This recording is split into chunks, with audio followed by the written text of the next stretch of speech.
నిన్ను పోలిన వారెవరు? మేలు చేయు దేవుడవు, నిన్నే నమ్మితిన్ నా దేవా.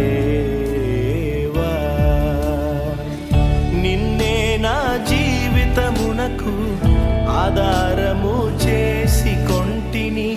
నీవు లేని జీవితమంతా వ్యర్థముగా పోవునయ్యా. నిన్నే నా జీవితమునకు ఆధారము చేసి కొంటిని.